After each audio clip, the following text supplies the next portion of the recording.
சுவாமி water ஃபால்ஸில் அமைந்திருக்கும் ஸ்ரீ சாய்பாபா திருக்கோயில் இது. ஸ்ரீ சாய்பாபா திருக்கோயிலுடையது.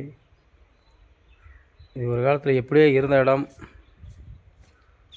அப்படியே இருந்த இடம். இந்த இடத்துல வந்து அம்பாள், முத்துமாரி, முனீஸ்வரன், காளியம்மா இருந்த இடம். இன்றைக்கி பரவாயில்ல, நல்ல ஒரு மனிதர்களால் ஸ்ரீ சத்ய சாய்பாபாவுடைய ஆலயம், அயா சாய் இந்த சாமியோடைய ஆலயம் இங்கே உருவாக்கப்பட்டு, அதே போல் இங்கே வந்து நல்ல சிறப்புமாக வியாழக்கிழமை நாளில் வந்து நல்ல பூஜைகள் கொடுத்து நல்ல அன்னதானங்கள்லாம் வழங்கி நல்லா பண்ணுறாங்க. அந்த முன்னாடி இருக்கிறது பாருங்கள், அங்கே தான் வந்து அம்மன், முத்துமாரியம்மன், முனீஸ்வரன், காளியம்மாள் மூவருமே வந்து காட்சி கொடுத்தாங்க. அந்த இடத்துல வந்து இன்றைக்கி இது எப்படியே இருந்த இடம் இன்றைக்கி வந்து ஒரு அற்புதமான ஒரு இடமா அமைந்து நல்லா அமைதியாகவும் மனசுக்கு பிடித்த ஒரு இடமாகவும் இருக்குது.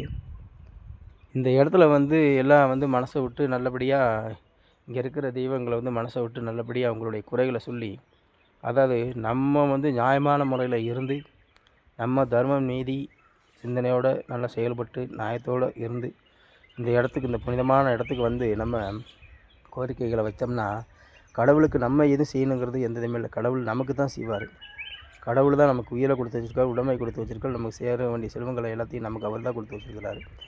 கடவுள் நியாயமான முறையில் கையெடுத்து அவருக்கு என்ன பிடிக்குமோ அந்த விஷயங்கள், தான தர்மங்கள், நீதி, பொய் பேசாமல், பொய் பித்தலாட்டம் செய்யாமல் நியாயமான முறையில் இருந்து இந்த தெய்வங்களை வழிபட்டால் நமக்கு என்ன வேணுங்கிறத வந்து நம்ம தேடணுங்கிற அவசியம் இல்லை, அதை அவர்களே பார்த்து தருவார் அப்படிங்கிற ஒரு நம்பிக்கையோட இந்த ஒரு வீடியோ காணொளி எடுத்து மக்களுக்கு வந்து நான் இந்த பொழுதில் வந்து ஒரு ஃபேஸ்புக் மூலியமாக உங்களுக்கு அனுப்புகிறேன்.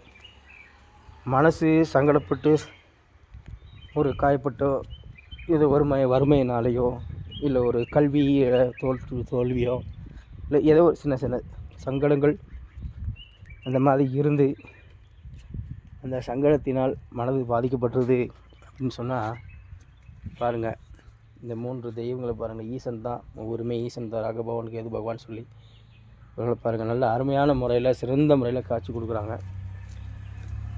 இந்த இடத்துக்கு நீங்கள் வந்து போகிறதுக்கு மனசு வராது. வந்தீங்கன்னா திரும்பி இந்த இடத்துல இருந்து போகிறதுக்கு மனசு வராது. இந்த மாதிரி ஒரு அமைப்பாக பண்ணியிருக்கிறாங்க. இந்த இடத்துல நடக்கக்கூடியவங்க அந்த மகான்கள் நல்லா இருக்கணும். அவங்க இந்த விநாயகரை பாருங்கள், 8 கை விநாயகர். விநாயகர் வந்து அவரோட துணையாரோடு இருக்கிறாரு, விநாயகர் பெருமாள் பாருங்கள். நல்ல ஒரு அமைதியாக அற்புதமாகவும் சத்ரூபமாக அப்படி இருக்கிற மாதிரி இருக்கிறாங்க கணபதி. இந்த இடத்துல தான் சின்ன ஒரு ஓட்டு வீடு மாதிரி இருந்த இடத்துல தான் இது வந்து முத்துமாரியம்மனாக வந்து ஆலய வழிபாடு செஞ்சது. இது ஆலயமாகவே கட்டி கரகம் படைத்து கும்பாபிஷேகம் பண்ணி நல்லா நடத்துது. இந்த இடத்துல தான் அம்மா காளியம்மா, முனீஸ்வரன் இருவருக்குமே வந்து பூஜைகள் நடந்து பல வருடங்களாக நல்லா ஒரு சிறப்பான இதாக இருந்தது. இன்றைக்கி வந்து நல்லா காட்சிகள் மாறி நல்லா அருமையாக ஒரு இதாக இருக்குது. அங்கே மணக்கருப்பர் காவல் தெய்வம் அருமையாக இருக்குது. அமைதி வேணும், மனதுக்கு நிம்மதி வேணும் அப்படின்றவங்க இந்த இடத்துக்கு வரலாம். வந்து நல்ல அமைதியான முறையில் சந்தோஷமாக மகிழ்ச்சியாக இங்கே இருக்கிற இந்த தெய்வங்களை வந்து கையெடுத்து வணங்கி இருக்கணும். நமக்கு என்ன வேணுங்கிறத வந்து நியாயமான முறையில் நடந்தோம்னா கடவுள் அவங்க மேலேருந்து பார்த்துக்கிட்டு இருக்கணும், நமக்கு தருவாங்க. நம்ம எதை தேடணுமோ அதை தேடணும், எதை தேடக்கூடாதோ அதை தேடக்கூடாது. நமக்கு என்ன தேடணும் இருக்கோ அதை வந்து அந்த இறைவன் மனசாட்சியோடையும் தர்மத்தோடையும் நீதியோடையும் வாழ்ந்தால் நமக்கு அந்த ஆண்டவன் தருவதை தருவார். தர்மத்தோடு இருக்கணும், எல்லாரும் நல்லா இருக்கணும் என்ற எண்ணம் நம் மனதில் வேண்டும்.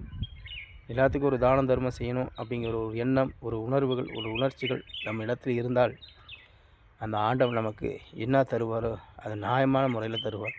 நமக்கு எந்த காலம் வாழ வேண்டிய இருக்குது அப்படிங்கிறத அந்த விதியை எழுதி வச்ச அந்த பிரம்மனுக்கு தெரியும் நம்ம எப்படி வாழணும் அப்படிங்கிறத வந்து. அதை நம்ம எப்படி வாழணும், எப்படி வாழக்கூடாது அப்படிங்கிறத வந்து நம்ம முடிவு பண்ணணும். நமக்கு அந்த ஆண்டவன் கொடுத்த அந்த 6 அறிவுகள் இருக்குது. அந்த 6 அறிவை வந்து எந்தெந்த முறையில் பயன்படுத்தி, எந்தெந்த முறையில் சிறந்த முறையில் பயன்படுத்தி அதை எப்படி செய்யணும், எப்படி பலனளிக்கணும் அப்படிங்கிறது இருக்கணும். பொறாமையோ போட்டியை போட்டு செய்யக்கூடாது. அவர் ஒரு வீடு கட்டிட்டார், நானும் வீடு கட்டின பொறாமையில் இருக்கக்கூடாது. நமக்கு என்ன அமைந்திருக்கோ அமையும், என்ன நமக்கு கிடைக்கும் கிடைக்கும். நியாயமாக வந்து பாருங்கள், இந்த இடத்த பாருங்கள், ஒரு அருமையான இது. அந்த பக்கம் பார்த்தீங்கன்னா மேட்டுப்பாளையம் கீழே பக்கம் தெரியுது. அங்கிட்ட ஆப்போசிட்டில் மூக்குத்தி மலைன்னு சொல்கிற முக்கமலை வியூ பாயிண்ட்டு, சுற்றி எஸ்டேட்டுகள், மலை சார்ந்த காடுகள், மகிழ்ச்சியான இடங்கள், மூலிகை காட்டு வரக்கூடிய இடம். எல்லாம் நல்லபடியாக வந்து இந்த சத்திய சாய்பாபாவுடைய ஆசீர்வாதத்தை விநாயகப் பெருமான், முத்துமாரியம்மன், கருப்பராயர், முனீஸ்வரன், ராகுபவன், கேது பகவான், அனைத்து தெய்வம், இன்னும் மேலே வந்து ஒரு தேவர் இது இருக்கிறாங்க. எல்லாத்தையும் வந்து வழிபட்டு நல்ல முறையில் சிறந்து இந்த ஆலயத்தில் வந்து பயணித்து உங்களை சந்தோஷமாக நல்ல மகிழ்ச்சியாக இந்த இடத்த வந்து கண்டுகளித்து இந்த ஆண்டவனுடைய அருள் பெற்று செல்லுமாறு உங்களை இந்த வாட்டர் ஃபால்ஸில் குடிக்கொண்டிருக்கும் என்னுடைய பேர் யோகேஸ்வரன். நான் உங்களை அன்புடன் வரவேற்று இந்த வீடியோவை பதிவிடுகிறேன். நன்றி, வணக்கம்.